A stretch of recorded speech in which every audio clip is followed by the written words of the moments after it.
Is bloating normal? No, it's not. And I'm going to show you why, and why all those TikTok, Instagram, health influencers, fitness influencers may make you want to feel like it's normal, but it's actually indicative of some pretty serious problematic gut issues that you can resolve. Ladies, men, anybody, you can resolve your bloating, consistent, high frequent, frustrating, emotional bloating. Yes, you can. It is not normal. And I'm going to show you how, why, the physiology of it, the pathogenesis of it, by reacting to something that someone sent me, one of my friends sent me, some of my followers, and I'm going to show you right now. Her name is Shir Atzmon. And here is some of the stuff that she is sharing. I can't do this. Music pre-dinner, post-dinner. Holy shit. If this is you, and there's many of them right here, then, and this happens frequently, this by no means, you can call it normal, but it is not healthy. Before, like pretty lean. She's in great shape. Like, good on her, right? She's in great shape, okay? You can see the transformation she's made with her body is tremendous over the years if you scroll back far enough, okay? Which is awesome. Good for her. That's hard goddamn work. Flat. Unless she's sucking in, there's nothing going on here, right? No distension, no bloating, okay? Before, after. Holy shit. This is the biggest food baby to ever exist? Absolutely. But actually not even. I got clients of mine who have gone through this, and we've resolved this. And I see many people like this. This is extreme distension. Is an element of bloating normal after a meal? Yes. The more fiber you eat draws water into the gastrointestinal tract. The more sodium you consume, the more fluid you retain. The more carbs you consume. For every gram that is stored as glycogen, 3 grams approximately of water gets contained within it. So we can see some fluid retention that we're going to expect with more fiber, with more salt, and more carbs, and just generally more calories. But I consume 1,000 to 2,000 kilocalorie meals, and I don't look like this, and I'm on a high caloric surplus 4,000 calorie diet to gain weight. I don't think our girl Shir is that many calories, okay, to even warrant anywhere near this amount of bloating, would be my estimation. Now, point of view, you ate too much broccoli at dinner. Broccoli is cruciferous vegetable. If she's having it raw particularly, we can often see this is a high FODMAP food. You may have heard of FODMAPs. FODMAPs are a classification of short-chain carbohydrates that can easily ferment in the gut. And now you can see whether she's actually eating broccoli or she's just using it as an example. Only girls with sensitive tummies would understand. I swear me before and after dinner, 2 different people. Yeah, because a lot of this food is fermenting in your small intestine. And as a result, we get a lot of gas that's being secreted and created. Belching, burping, gassiness coming out. You might be very gassy, and a lot of gas actually being created within the gastrointestinal tract. And this is not normal. You need to know that this is indicative of, typically, it's a symptom of what? IBS, irritable bowel syndrome. But irritable bowel syndrome is actually just a description of symptoms. What we're doing by normalizing this is we are giving a lot of women and men a false sense of comfort that what they're experiencing is okay. And it is okay, but it is by no means healthy. It's like saying, actually, I messaged our girl Shir, and I tried to be respectful as possible. She didn't respond, so I'm gonna make a video because I think it's problematic, the message that is ultimately being sent out. Do you think normalizing bloating, but acknowledging it's not normal, and she does this rarely though, she did in one video, probably because so many people say it, really has a net positive effect when you don't talk about why it's not normal, what girls can do about it, and how it's almost always indicative of poor health. You're a biomed student, and she's a PT in the making too. So I think she would know better. So I assume she would have covered the pathogenesis of the gut, maybe not yet, maybe she'll discover it. So why don't you talk about that? Why don't we talk about the actual etiology, the cause of some of these issues and the resolution. It's not obvious to me we should normalize bloating just like we should normalize heavy flow, eczema, intense PMS. What if we started normalizing or being morbidly obese? What if we started normalizing these things? They're becoming more and more normal if they're becoming, the more the average population is experiencing them. So why don't we say they're normal? Because they have they're clearly problematic, and like majority of people have come to the conclusion that this is a problem indicative of other internal issues going on. So we address them. We go see doctors and specialists and healthcare professionals. Great. With respect, these girls need solutions to their debilitating gut issues, not told that it's normal and it happens to me too. It can happen to you too, because guess what? It used to happen to me too. Every single meal I used to eat, it would bloat me. I had characteristics of SIBO. I did a stool test. I did a SIBO test. I had SIBO done by a breath test. Okay, lactulose glucose breath test that you can do and order. Pretty much the gold standard. Okay, consumer test available. It's not perfect, but it's pretty much the best we have. And I have very high inflammatory markers of calprotectin, for example, in my gut. So I know what it's like to have really bad gut issues. Now, I also know what it's like to fix them. And I also know what it's like to fix them with clients who also have debilitating gut issues as well. So Shir, I apologize if I'm saying your name a bit off. This, by no means, is normal. You thought I was done with... She has so many of these, and likely because they just get... cutesy little lady. Get rid of this music. Okay? Looking great beforehand. Flat stomach. Okay? In great shape. What the... Holy shit. After dinner...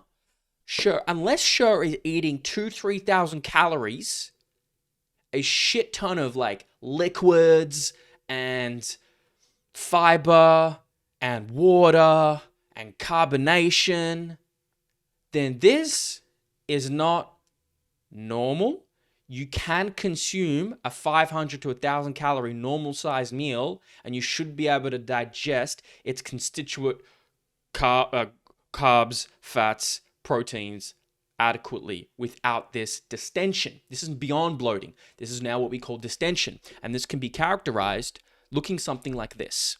So we've done MRIs of the actual gastrointestinal tract in people with IBS after intaking FODMAPs. So likely what Shir and you may be responding to is FODMAPs, fructans, oligosaccharides, disaccharides, and polyols. Short-chain carbohydrates that are easily fermented in the small intestine. So when they pass through the small intestine, bacteria there actually ferments it. And as a result of that fermentation, it can produce gases like methane. And what we see here, an example of probably what's happening to Shir and many people like it, is in this study, they measured colonic gas volume and they had a drink. They had a drink of glucose, fructose, fructans, or a combination. And then they measured the amount of gas volume, and you can feel it, basically the amount of bloating that's occurring. And the biggest bloat occurred about 60 minutes, like after 60 minutes, probably once it hit the small intestine, it jacked up, particularly on the fructans. Fructans jacked up really high, higher compared to all, but all increased. And that indicates a fermentation of sugars. And these were in, I believe these were actually in healthy subjects. Yes. So can you imagine, excuse me if I said the other way before, can you imagine what's now going to happen in people with a small intestinal bacterial overgrowth, which is characterized by bacteria migrating from the large intestine to the small intestine? The majority of bacteria should not be in the early stages of the small intestine, like the duodenum. If anything, there's more towards the end, towards the ileum, and then predominantly most towards the large intestine. But when we get a migration of bacteria, which can be caused by so many things, and over years, we get a migration of bacteria from the large to the small intestine. When we get these FODMAPs, we usually should be able to digest them adequately and break them down if there is not an overgrowth of bacteria. But because there is an overgrowth of bacteria, which is common in people with IBS, we found this in the literature as well, we get this creation of gases, bloating, distension, gasiness, diarrhea, constipation, like the whole gamut, okay? Let's go through another video because there's a lot of them. Okay. What should I name my food baby? You should name it SIBO. Large bloated tummies to the pregnant. Yeah. What should I? So she's trying to. I get the intention is okay, but holy shit! Look how many photos there are. Look how many times that she has been bloated, and they get views, man. I don't think it shows the views here, but it shows. I can't see where it is. 5 minutes after breakfast, like, girl, that is not normal. You got some serious problems. And I messaged, I put a TikTok video out reacting to it. If Shir does not have gut issues, I'm going to give $1,000 to a charity of her choosing. But I'm almost certain that she's got some pretty serious gut issues that she is displaying as normal, which in fact is unhealthy, problematic to a larger culture of women who now are going to think, oh, my bloating is normal, it's okay. It is okay that you bloat, but it is a problem that you can resolve, and it is a signal of an underlying pathogenesis that is unhealthy. Simple as that. Just like eczema is unhealthy. Just like intense PMS symptoms is unhealthy. Just like smoking and the effects of smoking and being overweight and obese is unhealthy. Well, this has its own spectrum of poor health, and that can be poor nutrient absorption, lead to nutrient deficiencies, that can lead to autoimmune issues. And so my question, my suggestion to Shir, and the way you can test it, guys, is very simple. I'd love to see what she's eating and what meals bloat her. It's likely a combination of starchy carbs and FODMAPs like vegetables, particularly raw vegetables, because sometimes often heating and cooking foods makes it more easily digestible, particularly vegetables, okay? But it's not always the case, but often. So I would love to see, I'm pretty confident that, not without knowing her case, that if she had just a steak or just had the equivalent amount of calories that she was usually eating that's bloating her, but she had that in a protein only, so fish or meat, typically what we see is that person doesn't bloat. Is because we're not, the compounds that are triggering the fermentation in the intestine are no longer there. Because the bloating usually isn't because of the protein, unless you have a H. pylori parasitic infection in your stomach, which in fact you will then get typically bloating higher up in the top left corner where your stomach is, not down below in the intestine. In any case, if she did that test, I'd love to see it, and I'm be very confident that she would not get anywhere near as much bloating, if at all, and her stomach would remain, or her gut would remain largely the same from a visual perspective. Exception to the rule, ladies, is during your luteal phase, which we have to mention, which is the short duration, 10 to 14-ish days before your menses, before your actual period. Now, we can see that during this time, fluid retention is the highest. So we have to understand the context of a woman's menstrual cycle, understand that this is days from flow. 0 is when the period occurs. Days from flow, fluid retention score. And we can see that it is highest in this top column here. You can see days from flow, 6, 4, -2, then the flow. It is highest here. Also, we see this so often as coaches, as health professionals. We see this so often with our clients. I see this often. Fluid retention, metabolic rate higher, hunger and ghrelin higher, satiety takes a bit longer. So all of these things ramp up. A lot of these things ramp up during luteal phase. Retention will be increased. So the context of fluid retention is also during what phase of your cycle. But if you're consistently seeing this needs to be addressed. This doesn't have to be you forever.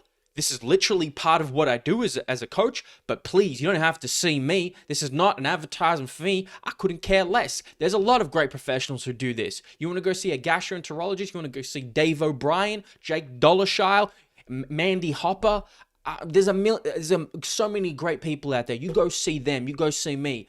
But this can be addressed. This is not normal. This is not healthy. Sure, respectfully, love to engage in a conversation about this, but you probably won't. But if you do happen to see this, I hope you come at it with an open mind. And of people who do bloat a lot like this, we can say, oh, maybe, just maybe there's something else going on.